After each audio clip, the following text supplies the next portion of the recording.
Hello and welcome to another episode of Experience Matters, the podcast from iCrossing that gets really under the skin of what makes successful interactions. And today we've got an incredibly exciting subject matter, and that is data, which is essentially the glue that holds together all of our work. And I'm Mark Bell, Head of Business Solutions and Transformation Strategy, and I'm very fortunate that today I'm joined by two global experts. That's Meg Thompson, founder of Law Data, and Ed, our very own Analytics Director here at iCrossing. Meg, would you like to introduce yourself? I'm Meg Thompson, and as Mark says, I'm the founder of Law Data, where we provide data strategy services for agencies or for brands across the whole range of things that data can get involved in, so insight, execution, activation, and performance measurement. And Ed? Hi, I'm Ed. I'm Analytics Director at iCrossing. So I work with Mark to really help clients use their data to kind of achieve, superior business outcomes. Thank you both. And I think a day doesn't go past where we're talking about data with our clients. And the biggest problem we have with data is kind of where do you start? It's such a big subject that touches so many areas. So let's do that with the big picture. Where is the best starting point for any brand when they're thinking about their data? Meg? I've been talking about this just recently, actually, because I think the best thing to do normally is to audit whatever data it is that you're talking about. So if you're looking to capitalize on your customer data, or if you're looking for your analytics and your performance maybe to be enhanced, audit what you have, look for the quality, look for the gaps. And I think the reason most people don't do that is because it feels like it's a really labor-intensive cost exercise. But actually what you're doing a lot of the time is identifying revenue generating opportunities at the same time. It naturally leads you into the strategies that are going to come off the back of what you found. So audit your data first is always the thing that I say. And I love that point around money generating opportunities is what data provides. And Ed, is there any kind of builds on that and kind of, the clients we're working with here at iCrossing? Yeah, I definitely agree. Auditing is probably the first step. I think the main reason was why we want to audit the data is, work with the client and meet them where they are. I think we're guilty within a data professional to, talk about all advanced analytics, but if they don't have the foundation set initially, it's really difficult to actually achieve that vision. So, of course, setting and doing that audit at the start really helps you plan that strategy and help you build out that use case towards the end. Brilliant. And how long does an audit typically take? Is it that horrible question where you can say, how long is a piece of string, or can we kind of be a bit more concise? I think, I mean, we're going to say this a lot, but it really depends on the client. It depends on how many sites they have, how big their organization is. Generally, I think it's always good to, really narrow in onto what specific subject that you're auditing, and, always bear in mind the end state. So, as opposed to auditing the whole website and everything around it, it's quite good. Maybe let's focus on CRM or web analytics. And what you'll see is once you focus on those particular areas, it kind of opens up those different areas, and then you understand, we've been looking at your web analytics, potentially there's, the CRM, which we can look towards next. And it, by making it into kind of sizable chunks, you're really kind of bringing your client on that journey with you, as opposed to doing everything. That's brilliant. And can you relate to that as well, Meg? Yeah, definitely. I think you don't have to do everything all at once. And I think, yes, to an extent, how long is a piece of string? But definitely it doesn't have to be a really time-consuming, long process. You can get something down within a couple of weeks.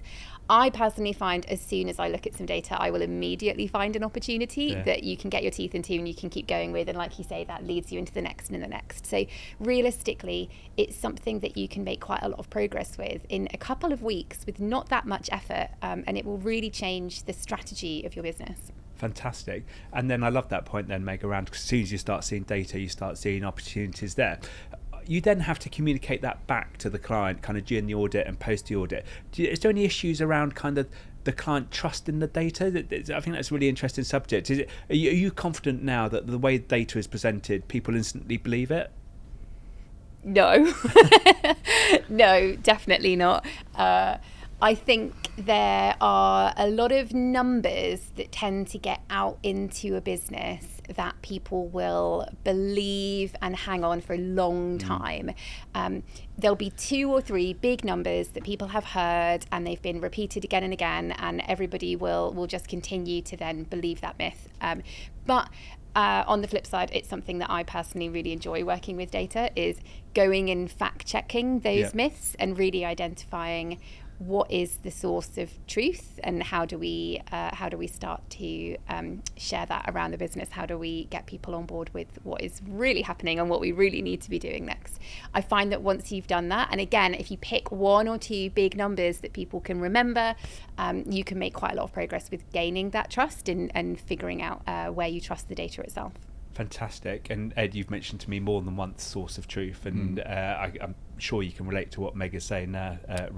Yeah, definitely. I mean, even like drawing out an example, if you're looking at, visit data, you've got different systems that could report visits. You've got your web log data, you've got your Google Analytics data, and I think the key thing to call out is, someone might be using one data set compared to another, and just not understand the technicalities behind the two. So for example, Google Analytics, there might not be cover all your data because of cookie consents, but that's completely fine as long as the stakeholders are aware of those sorts of differences and know like when to use one source of truth versus another. So yeah, that's the only build I would probably say to that. And I think that's so important as well. I really think there's a psychological effect of having an organisation all talking the same language.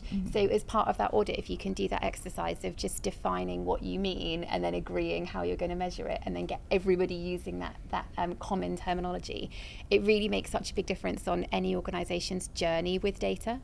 Brilliant. And I think this is really interesting, and you're talking a lot about kind of the data and kind of getting that source of truth. What if you I think one of you mentioned Google Analytics. What data is it that you're actually looking at to come? Is it CDP, customer data platforms? It might be. It to me, anything is data. Yeah, it could be anything. And I know that we've touched on a couple of different types and different sources. Yeah, it could be Google Analytics, it could be web data, it could be customer data. So that's the CDP, is customer data platform. Okay. But you could be linking your customers to their web activity, so that could be in there as well. I think, again, understanding the way that people are using some of the terminology that's out in the market, because I will speak to one client who uses CDP to reference a totally different set of data that they're holding versus another client. Great. Yeah. I mean, again, we like to be guilty of using buzzwords. So again, people would like to throw phrases like CDPs out, and then it wouldn't necessarily be a CDP. It might just be kind of a glorified database. So yeah, I think the key is, again, like looking at kind of what they're using, and really as part of that audit, educating kind of like the next steps and kind of bringing them on that journey, really. Brilliant. I love this. So we're starting to bring the clients along this data journey, and what you've said over the last 5 minutes is incredibly informative. But ultimately, this data we're looking at is about me, the individual, the consumer. Should I be worried about you two in the world, helping all these brands get data about me? What's your thoughts around privacy and me, Mr. Consumer?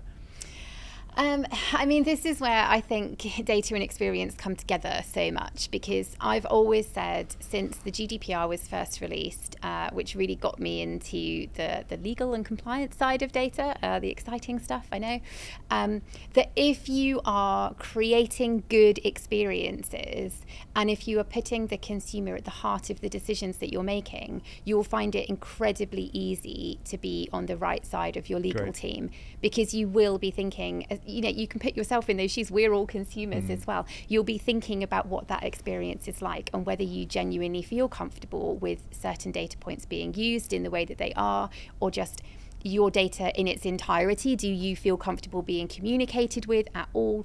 I think if you think experience first, you find that the legal side really just follows along rather than trying to do it the other way around. And then I see a lot of people try and kind of shoehorn in their customer experiences to what legal are telling them to do. That's fantastic, Meg. You're tying it back to the theme of all of these podcasts, experience matters. Well, I might, Mark.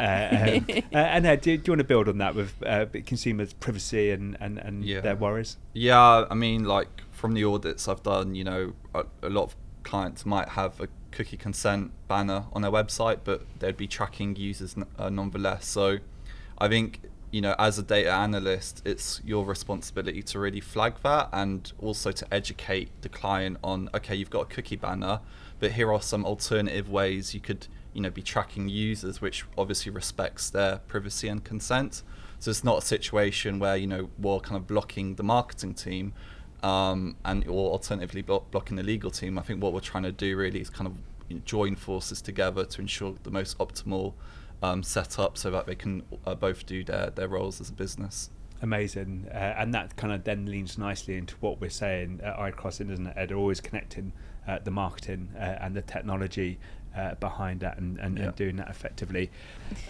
So data is incredibly broad, and I know certainly junior members of marketing teams or people that are new to a role, they struggle where they're actually going to start. So what are the top tips for a marketeer when it comes to let's sort out the data for our brand? Meg? I think, as Ed has said, you've got to try and step through it slowly and carefully. You know, you don't have to take on the whole world.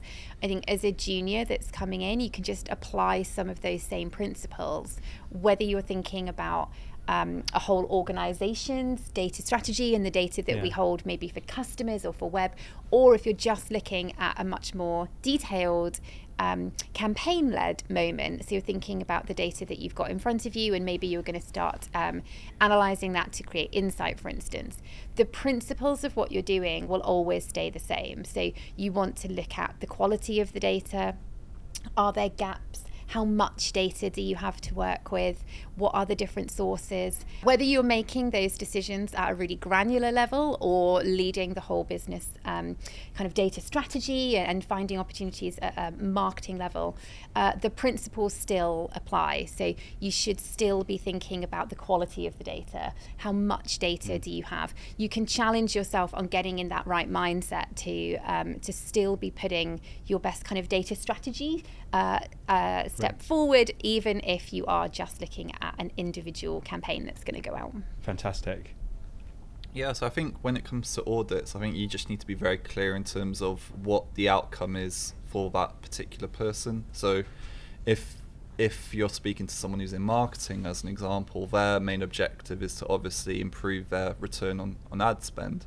So what you need to do is, when you contextualizing the audit based on their objectives, will ensure that they can kind of understand it. So as an example, if you're doing a measurement framework, you'd be like, okay, well, we want to track these sort of conversions because these signals could then get fed into Google Ads and provide a better optimization towards your campaigns and reduced kind of budget as well.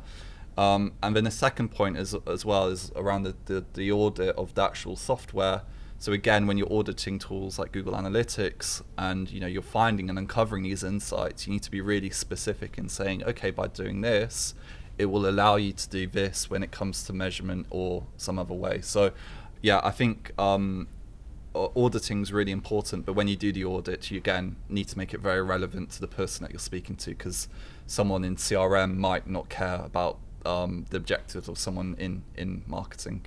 Thank you both. And obviously we've talked a lot around doing the data audit and really understanding where we need to start, but often the world is changing. The clients are asking us to do more projects. We're defining ever new customer experiences, and obviously I've worked with you both in the past, and thinking about how people make decisions is key. And over the last 5-10 years, data has been so key in that. If you could talk a little bit around how we make better kind of data-informed customer experiences, that would be great. Meg? Yeah, I think one of the things that you and I have worked together on really well in the past is making sure that when we interrogate data to get insights, that they are in service of the customer and they are in service of behaviours and the behaviours that we want to see more of. And I know that we have worked with the experience loop, so thinking about about the theory of planned behavior. And it really, for me, gave me a lot of structure in the way that I would go away and interrogate data to try and find some of those insights. I think sometimes, I think we talk all the time in the industry, really, there's so much data, there's so much there. And so sometimes you can end up feeling a bit overwhelmed. And that's the question that I get from people all the time is, how do I go and get insight from the data? I don't know where to start. It's such an overwhelming task. I think it's great to come back to a framework like the experience loop and have some really key questions that you're trying to answer. But not only are you answering the right questions, but you're answering them in a way that you are bringing it back to the consumer and the behaviours, and it becomes really actionable for the experience and the creative that you then brief in and where you end up with the idea. It's such a good point, isn't it, Meg? And data is so broad when it comes to finding insight, and as you just said, then being actually relating it back to the decisions that we want to influence. And my partnership with both of you has been so valuable for that in the past. We've done well. I think we've been talking for at least 10 minutes, 15 minutes, and we haven't mentioned the letters AI yet. And of course it's here. We've done a whole podcast episode ourselves on it. Are your jobs at risk? Can you see AI coming in and doing everything that you both do? I think everyone's job's at risk to some extent, but I think the key is really to use it in a way that can make your job like more productive. So as an example, the way that we use AI would be generating SQL code helps us storyboard ideas in terms of building out that code, and helps us within our the data team to become more efficient. That being said, you need to be careful and not go overboard with AI and make it your be all and end all in terms of delivering your responsibilities. So I think the key is really just to find a balance in terms of what you're doing and kind of what your objective is. I don't know if you agree with that. Yeah, I mean, it's like every kind of new flashy thing that comes along, isn't it? It's another buzzword and it's another tool. But if you don't have a strategy and you don't have some objectives, then your use of it is basically not going to get you very far. I mean, you might be tactically a little bit more efficient with your time, but you can't really put it to good use unless you're thinking about what the data is telling you. And then on the flip side of it as well, I think you said it right at the beginning, Mark, that data is the fuel for all of these things. So personally, I probably don't feel that concerned about AI, because I think we all need people like me and Ed to be looking at the data, interrogating it, looking at the quality issues, looking at what it's telling us that we should be doing, and then bringing that together with those objectives and creating something that is actually really valuable, rather than letting AI kind of run rampant and just do my job in the way I'm currently doing it. That's not going to get people very far for very long. I love it. I think to add to that, and going beyond that as well, it's like AI is quite good at specific platforms. I think what AI struggles so far, whether it will struggle in the future on this, is connecting the different platforms and bringing people together in a room and making sure that everyone's kind of open and communicating. So I think as data professionals, that part of our job is going to become even more important in the future, because you're still going to need those workshops and those alignments and those kind of future vision settings within an organization. That's brilliant, and we're covering off so much already. So we talked about the data audit, the starting point. We talked about me, the consumer, getting the richer experience and me trusting giving you my data. We've worked out AI is just a friend to support you, not there to kind of take your world away. So we've got our clients now, they're running, but what do they need to do in the future? How do they future-proof themselves to make sure that their marketing strategy always has data at the heart of what they're doing? Meg? I think that one thing that people often don't do is have a strategy around data. And like the audit, I think it seems like something that might be a bit onerous and a bit clunky, but actually it can really propel you forward, as well as just making sure that you've got all of those right foundations in place. The thing that I think people don't do often enough, even when they do have a strategy for data, is to align it to where they are as a brand. And so you end up with these really generic kind of samey solutions, and everyone's talking about the same thing, and using AI in the same way, and it's all of that kind of industry buzzword stuff. if you have a business strategy and then you align your data strategy to it, you are much more likely to make sure that the way that you're capturing data has got value, that it's powering the right decisions, the way that you're using it has got value, that everything that you're doing with data is in service of where the brand is and the business is trying to get to. I love that. And I talked initially about the marketing strategy, but then you kind of took it to the business strategy as well. So do you find you're working with people beyond just the marketing teams? Yeah, definitely. Yeah. And actually, I think it's a great question because it is probably happening more and more. And I hadn't really thought about it, but yeah, it is probably happening more and more these days that marketing are becoming more central with all of the information that they've got about consumers and about the business, and then data obviously is becoming more central to marketing. So yeah, consequently I think a lot of that common terminology to go around the business, the way that we talk about our audiences, the way that we talk about our performance, yeah, it's all coming from that same starting point, owned by data and owned by marketing data. Perfect, fantastic. And Ed, can you relate to that as well? Yeah, I think I definitely get the feeling that a lot of people are kind of, a lot of individuals, are very output focused. They just want to use, tools and features like Gen AI, but there's no real consideration in terms of like what's the problem that we're actually trying to solve. And that's also where data can feed in, right? Where you can use data to understand like, well, what are the funnel breakpoints within a user journey? What are the kind of the key issues within users and kind of customers? And using that insight, you can then use that to formulate a strategy and how data could potentially support that. And yeah, by doing that, you're basically ensuring that customers are really at the heart of whatever you're kind of suggesting, and you're not just diving in and making assumptions that might not ultimately lead to anything kind of beneficial. And that's brilliant. I can really see the benefit of that. And what's going through my mind then is hearing you both talk is, Meg, I know in the past me and you've worked together on a customer service program and getting a huge amount of data about customer service inquiries. So we've got this marketing strategy in place. It really gives clear articulation of all the data coming in. But how do we help our brands prioritize what that data is telling us? I mean, I guess it comes into the very popular topic of reporting and visualization. And I say popular kind of tongue in cheek because I think too often we jump to the visualization side of it. We jump into what does the dashboard look like and what metrics is it going to have in there. I think too often that level of detail is not really required for a lot of the people that are making the decisions. And I think it comes back again full circle to the definitions of the data. And you could get the same answer from multiple places. You could define that in different ways. I think it's about making sure that, it's so obvious, I know we all say it, but it's about having the right information in front of the right people.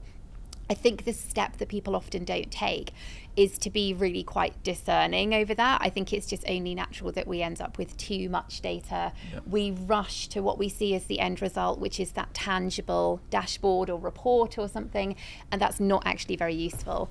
I think to make those good decisions, it's about putting the right pieces of information in front of the right people. And is that coming from data experts like yourself, or do you work with other people to make those reports as kind of engaging or interfaces? Yeah, I definitely would work with other people, and I think, Ed, you'll probably agree that I think one of the reasons it doesn't happen where we are discerning enough is that if people work in silos, naturally that data person putting a dashboard together is going to bring in too many things. I think you need to break down those walls and have better conversations across teams to decide what do you include, what is actually really, really important versus what's just lots of fluff that you could be including. Yeah, no, it's great. I think, collaboration is so important because, you want to make sure that when you're building something, the end user's gonna use it.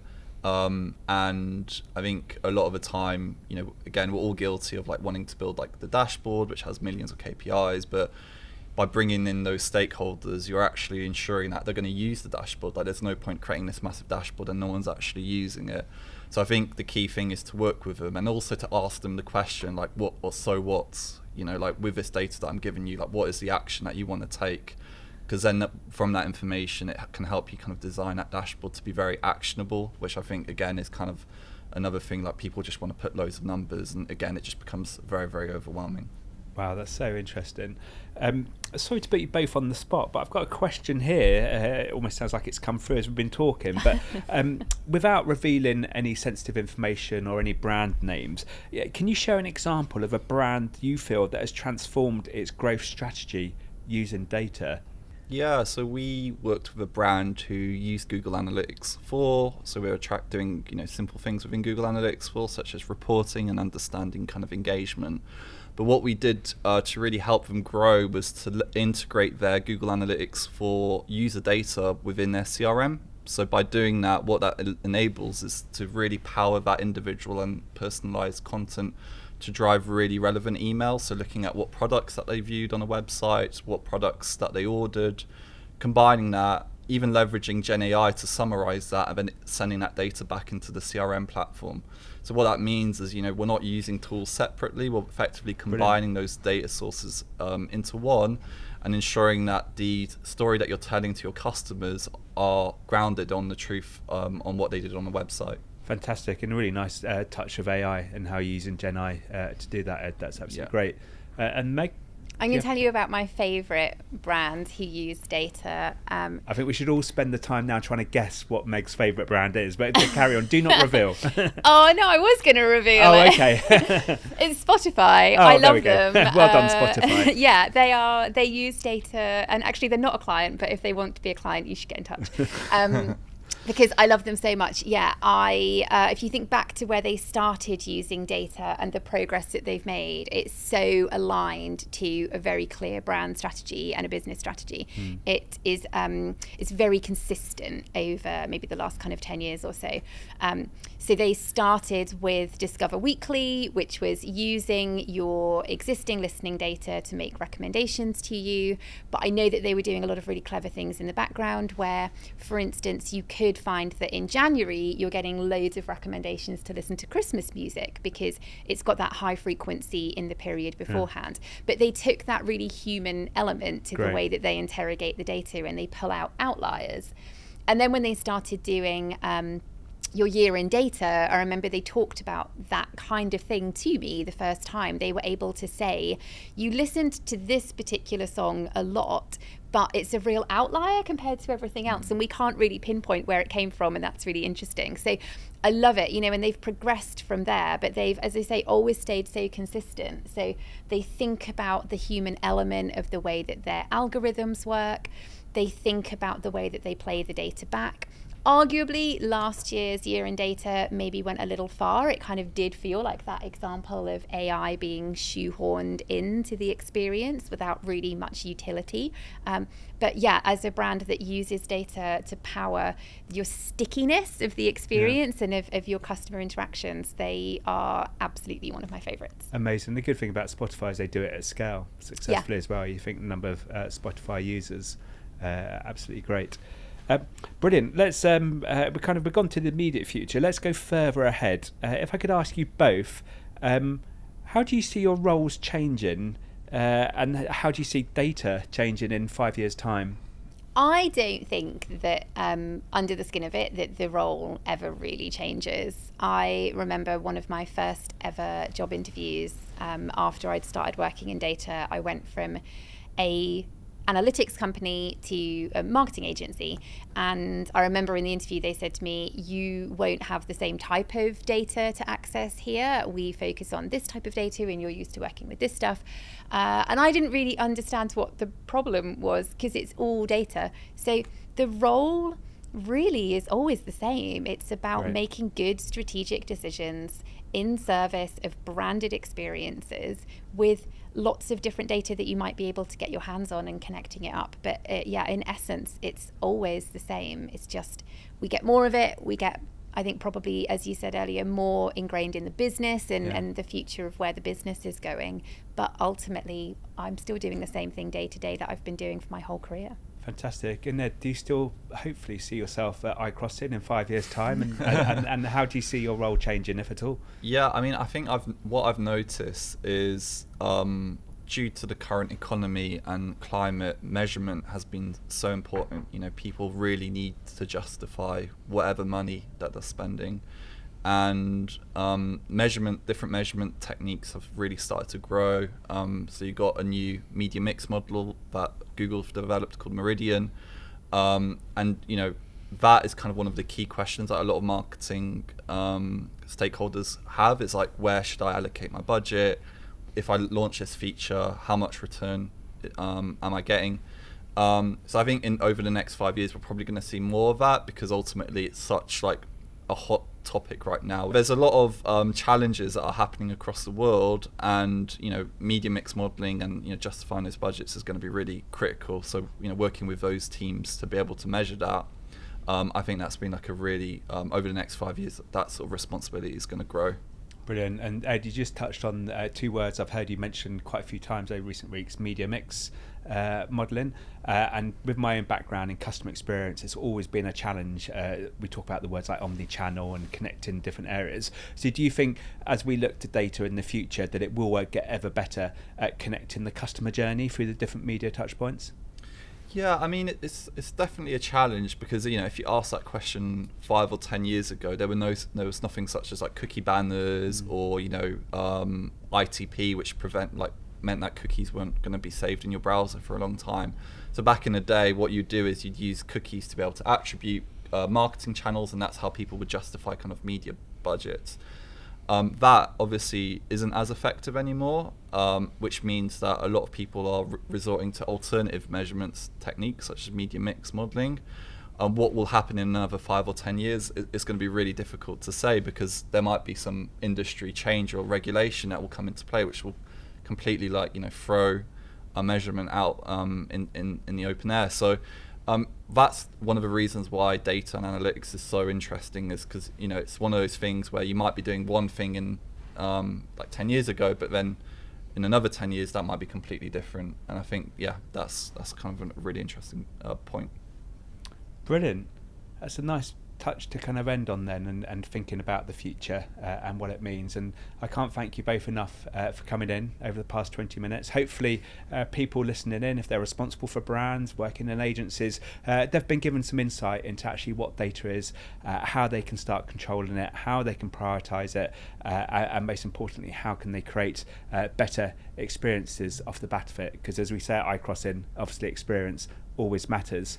Thank you very much for tuning in today. If you have found us interesting, please subscribe, please find us on LinkedIn, and I look forward to our next episode in the next coming weeks. Thank you very much.